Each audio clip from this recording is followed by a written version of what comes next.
Hello everyone, welcome to JCE Connect. So in this class, we'll study about labor productivity management.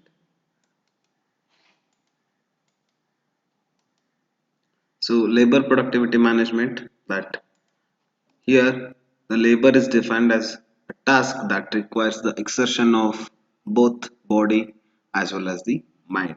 So here labor is nothing but what we need to create energy in the form of human energy, and again by using our technique we need to complete the work. So as a labor, a human, he should consider he should consist of both energy as well as the mindset. And then in construction, labor is very important because it is the one that combines all the all the other resources in order to produce the various construction products. Suppose in the construction industry, if you want to complete any particular work, you require a lot of resources in the form of either men, material, machine, money, as well as the time. But here, except this labor, whatever the remaining men, whatever the remaining resources are there, for example, machine, material, and money and time, right? So these four resources have to be move further just by using these labors, that is men. Okay, so if you want to use all other the resources, so that can be only used by men. Okay, that comes under it even in labor part.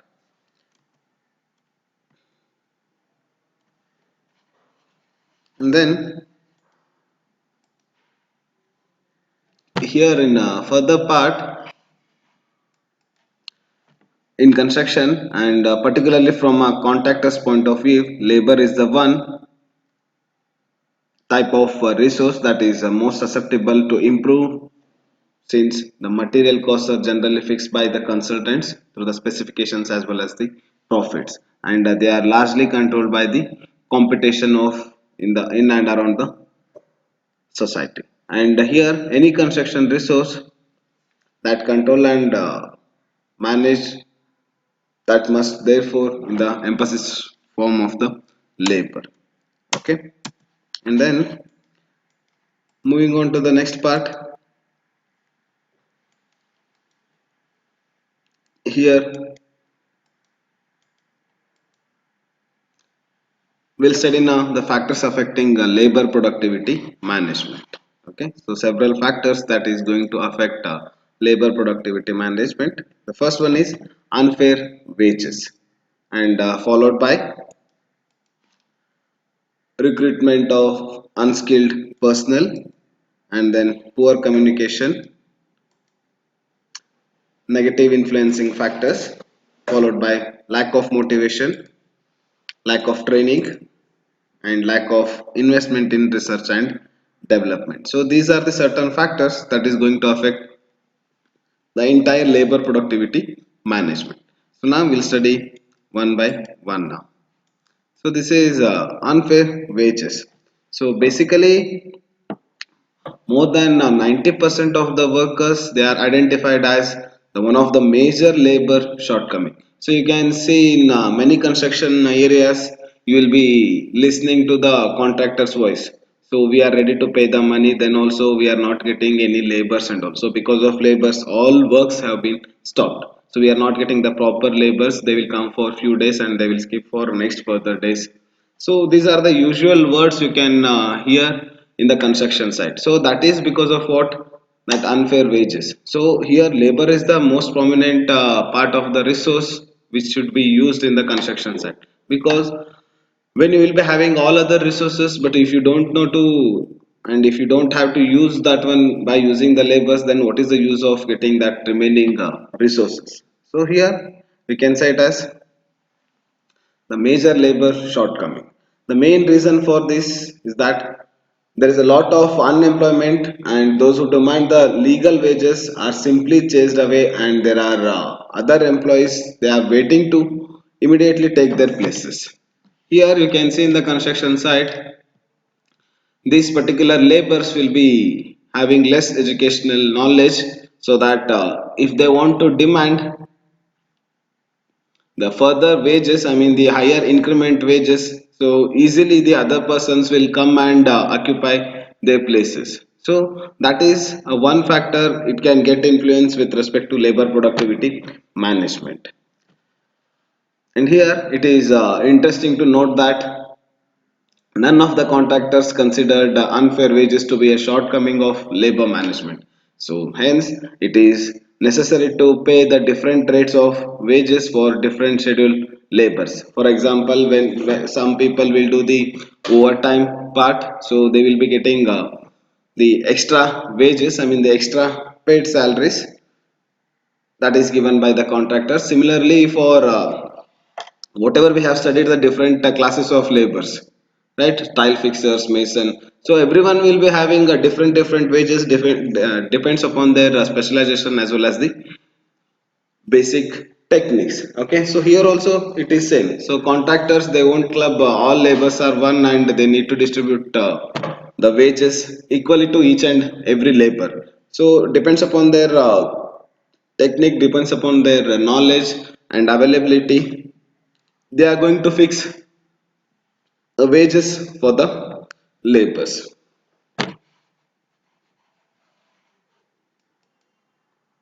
And here it is very necessary to pay the different rates of different wages for different scheduled labors, and even as a contractor they need to give bonus for certain festivals and even a payment for extra working hours. So this all comes under in company rules and regulations, so it won't be there in every company or organization, so that is depends upon how exactly the management will take the decision. Okay, so few company will give the full salary and even full wages to their employees as well as the laborers, and in some cases depends upon the circumstances of the institution or that particular organization or construction industry, they are going to fix the price for their labors. Okay, and here also as a contractor they need to give the extra payment for extra working hours. For example, the laborers will be working during night time at the time of concrete placing and all, so that time whatever they have worked with the extra schedule, so for that also they need to pay the extra amount, right? So then only we can improve the labor productivity management. And moving on to the next part, that is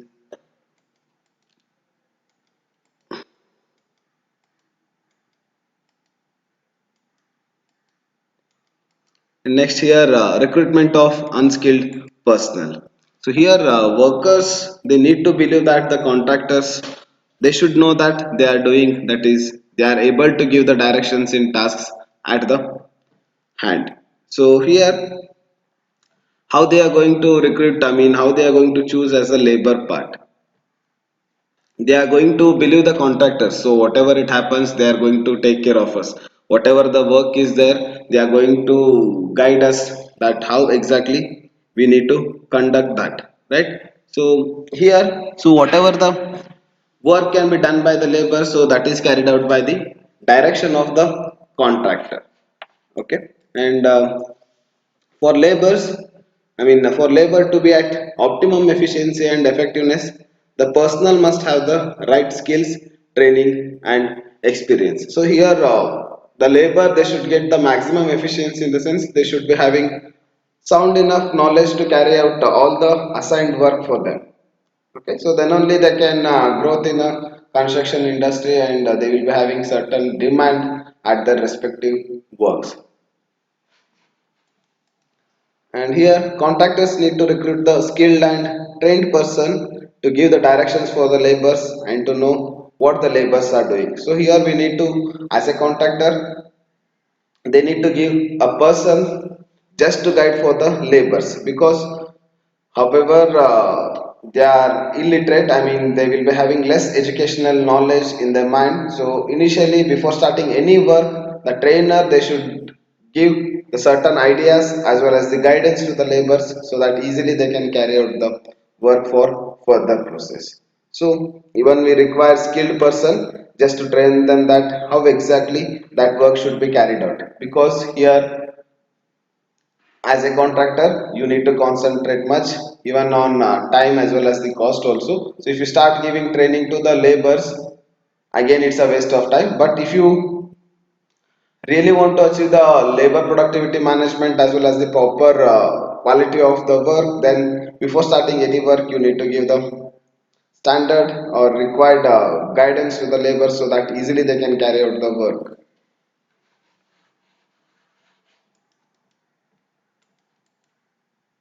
So poor communication. So here you can see the communication system from top management to the bottom management. So here whatever they will be discussing in the top management, the same thing it should reaches to the lower management. So if in between that whatever the decisions got exchanged or whatever the changes are there, so it should be reaches to the each and every person of the organization, so then only we can carry out that work with the 100% of efficiency. Okay. And here poor communication. So here 50% of the workers that complain about the inadequacy in communication, because everyone will be having their own, what we can say, pressure in the construction site. So as per that pressure they need to carry out the work, because top management will be suggesting to change that particular room or particular work from x to y. The same thing site engineer will come and communicate the same thing with the labors. So that time because of the repeated work or because of the changes, the labor's mind will get frustrated, and again the words will get exchanged to them. So as a site engineer they need to convince them with their skills and knowledge, so that the thing should be carried out in a easier way. And then this is mainly exhibited by the fact that the contractors does not inform or communicate the work plan come scheduled to the workers, and the workers only get to know about the day's work in the morning. So this is happens because of various reasons. So here you can see one example. So only contractors will be knowing that particular schedule, so when exactly it is going to start and when exactly it is going to be end. So what are the deadlines to carry out the work, to finish those particular works, when resource will come, when they can use these labors in which work. So each and every details will be known only to the contractors. So here for the labors, what it happens, only what work is there on that day, so only that particular thing will be known to the labors. So they will not be knowing about the time schedules, that when exactly they need to complete and all. So that is a lack of communication between the contractor as well as the labors. So because of that lack of communication between the workers as well as the contractors, that productivity management is going to be reduced.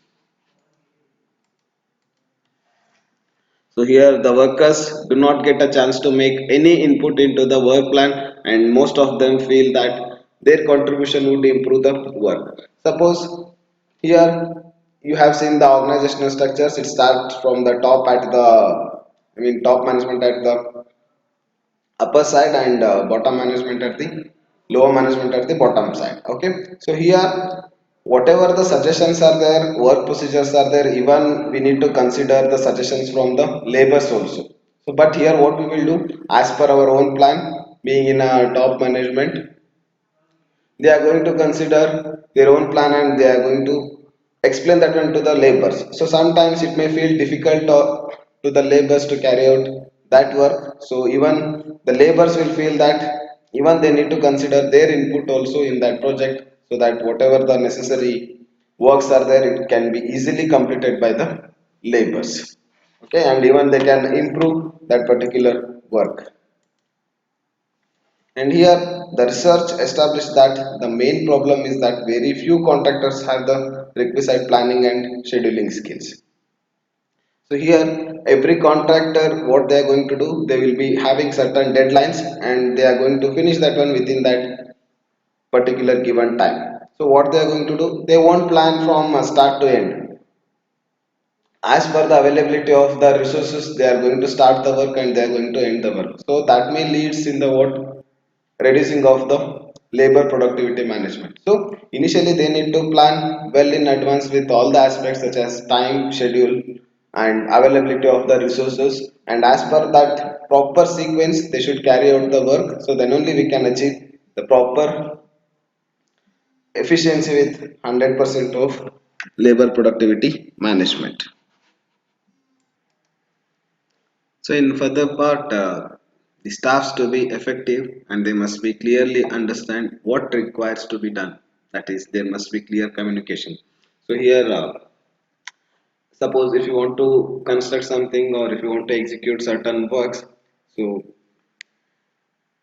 site engineer or a senior engineer is going to suggest to the laborers that so and so work has to be done. So that time we need to give the clear idea that what exactly and how exactly we need to carry out that work. So then only the laborers will follow your orders and guidance, and it will be very easy to communicate or construct that particular work. So whatever the information is there, it should be clear enough to pass from site engineer to the laborers.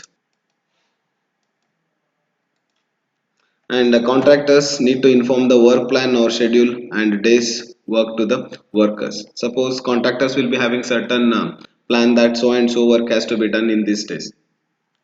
So before that only they should inform to the labor so that even they are going to carry out that work according to the given schedule. Else for first few days the contractors will be quite that he will not be informing anything about the final schedule, and at the end he will come and say like I need so and so works at this time, means again it will become hectic to the labors, and there will be purely miscommunication between the labors as well as the contractors. That time again it is very difficult to carry out that work in the given schedule even to the labors. So it increases the efficiency by reducing waste of time as well as the materials. Next, negative influencing factors. So this includes delays in the delivery of the materials and equipment and even poor welfare facilities. So sometimes certain factors will be there. So it is going to be reduced the total duration.